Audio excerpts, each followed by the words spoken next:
অভাগা যে সার্টিফিকেট পাওয়ার পরেও একবার আবেদন করতে পারে না, আমরা সেই অভাগ্যের দলে পড়ে গেছি। আমার এই 17তম 35 প্লাটের ছাড়াও আগে 3টা নিবন্ধন আছে, কিন্তু এনটিআরসি আমাদের আবেদন থেকে বঞ্চিত করে। বারবার সরকার গণবিজ্ঞপ্তি দেয়, যদি আবেদনের গণবিজ্ঞপ্তিতে পদসংখ্যা থাকে 56,000, তারা 96,000, মাত্র আবেদন করেছে 23,000। আমার মনে হয় 23,000-এর মধ্যে অনেক নিবন্ধনধারী আছে যারা 2-3টা পদে আবেদন করছে।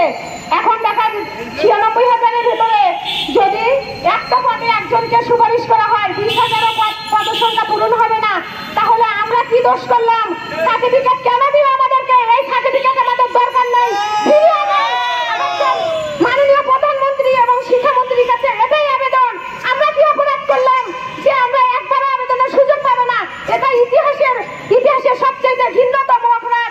বাংলাদেশ একটা সবচেয়ে প্রধানমন্ত্রী মনে করতেছে যে মডেল স্মার্ট বাংলাদেশ তৈরি করবে, কিন্তু কিভাবে আমাদের ছাড়া স্মার্ট বাংলাদেশ তৈরি করে বলেন? আমরা 3টা ধাপে পাশ করার পরেও, আমরা সার্টিফিকেট অর্জন করার পরেও একবার আবেদনের সুযোগ পাচ্ছি না। এ কেমন বাংলাদেশ বলেন? আমরা কেমন নাগরিক? আমাদের ভোট কি বাংলাদেশের প্রধানমন্ত্রী পাইনি? আমরা কি ভোট দেয়নি?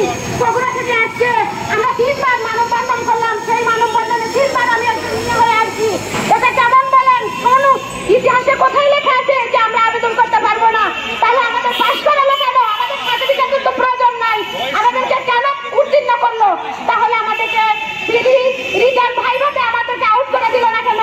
বলতে পারতো যে আমরা অযোগ্য, আমরা 35+ হয়ে গেছে, আমরা আমাদেরকে কেন আবেদন আশ্বাস দেখে আমরা আজকে রাস্তায় একজন শিক্ষিত মেয়ে হয়ে এখানে বক্তব্য দিতে হচ্ছে, রাস্তায় শুয়ে থাকতে হচ্ছে। এর মতো দুঃখ কোথায় বলেন? এই দুঃখ আমরা কোথায় রাখবো? আমরা কি সত্যি বাংলাদেশের নাগরিক? আমার তো মনে হয় না যে আমরা বাংলাদেশের নাগরিক। তাই যদি মনে করতো তাহলে একবার আমাদেরকে আবেদনের সুযোগ দিত।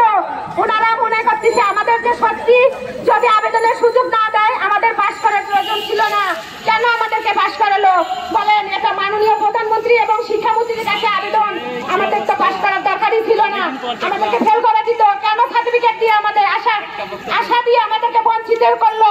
এটা আমার মনে হয় ইতিহাসের সবচেয়ে জঘন্যতম অপরাধ। যদি বলেন আমরা এত 739টা পরিবার আমাদের মুখের দিকে তাকে আছে, যে আমি একটা মেয়ে, আমার উপর নির্ভর করছে, হয়তো আমি একজন অবিবাহিত মেয়ে, আমার চাকরির উপর নির্ভর করছে অনেক কিছুই, কেন একজন আমি 4টা নিবন্ধন পাশ করে কেন চাকরি পাচ্ছি না? কেমন বাংলাদেশ এটা বলেন? তাহলে আমাদের তো রোহিঙ্গা হয়ে যাওয়া উচিত। বাংলাদেশের তাই না এই পরিচয় বাংলাদেশের নাগরিক দরকার নাই। কেন আমাদের এই রাজপথে নামতে হবে বলেন? এই দুঃখ আমরা কোথায় রাখবো? আমি একটা মেয়ে, আমি বুঝি মেয়েদের কষ্ট কোথায়। মেয়েদের কষ্ট অনেক, তারা পাশ করে যদি চাকরি না পায় তাহলে বাবা মার কাছে অপরাধী বলেন? আমরা কতদিন বাবা মার কাছ থেকে টাকা নিব বলেন? 35, আমরা কি অপরাধ? আমরা 30 বছর আবেদন করছিলাম, 4 বছর 5 বছর পরে আমরা 35+ হয়েছি। আমাদের দোষে না, তাদের দোষে আমরা 35+ হয়েছি। এনটিআরসিকে এই দায় নিতে হবে। আমি চাই, আমি 17তম 35+ সবার পক্ষ থেকে চাই আমরা 739 জন, তারা যেন সবাই আবেদন করতে পারে। সেই সুযোগ মাননীয় প্রধানমন্ত্রী এবং শিক্ষামন্ত্রী যারা আপনাদের মাধ্যমে যেন সংবাদপত্রের মাধ্যমে তাদের কাছে পৌঁছায়। আমার মাননীয় প্রধানমন্ত্রী এবং শিক্ষামন্ত্রীর কাছে এইটাই আবেদন, একটাই